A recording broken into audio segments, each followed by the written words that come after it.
The topic I was given was gerontology. And gerontology is a scientific study of old age and the process of aging. This is also usually referred to as geriatrics. They go one and the same and they go hand in hand. But when you think of gerontology, you should just think of geriatrics. It's just a way to say the people versus the whole study. Population affected with geriatrics, it's going to affect all different types of people, all different types of ages, from little kids to older adults, and it's going to affect all different professionals. It's going to nurses and social workers, teachers who have to work with kids who are being raised by their grandparents, and social workers are more dealing with the elderly now because of the increase in grandparents raising grandchildren due to the incapabilities of parents, whether it be from drugs or alcohol or just teen pregnancies, that they can't handle it.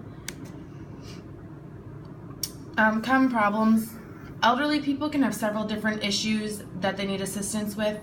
One of the big sections of it is they're going to need help from social workers, doctors, therapists, physical therapists, sometimes hearing specialists, Meals on Wheels, housing, Medicare, all because they could have problems that are health related.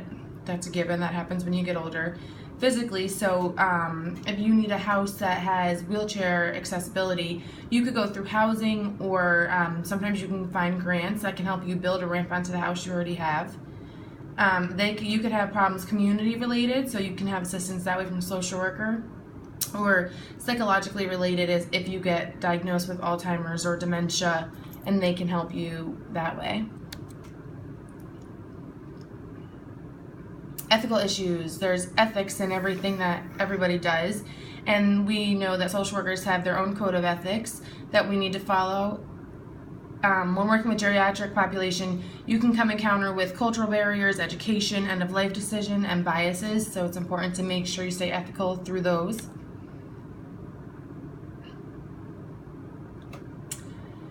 There's many challenges that come with case management of the elderly, but they need to be concerned with cost. If they have a heavy caseload, it may interfere with the actual needs of the client.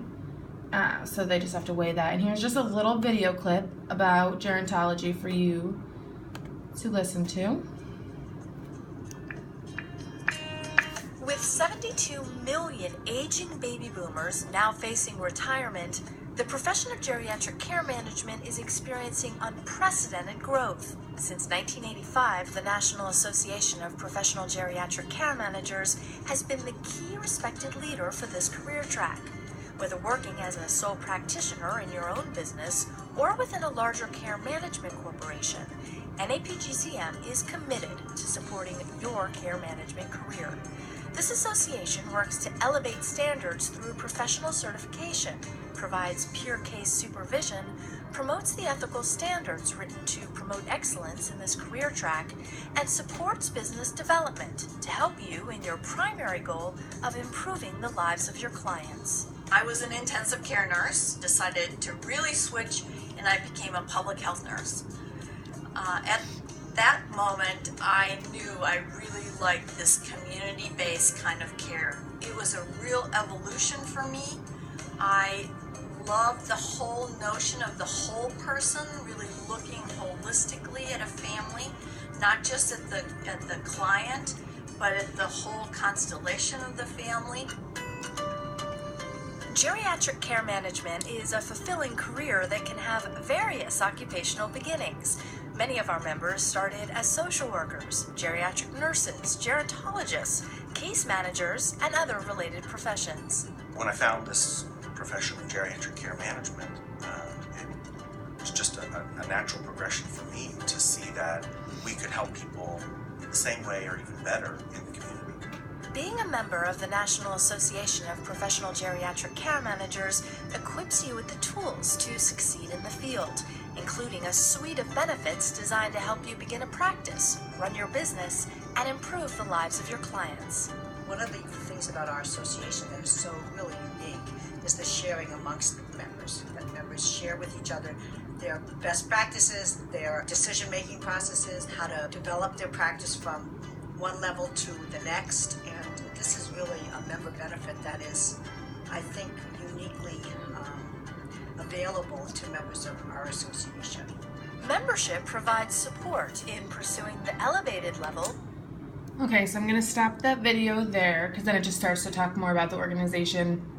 I think that this video is a really neat video because it talks about how case management with gerontology people can be a really positive experience, and it can be really life fulfilling.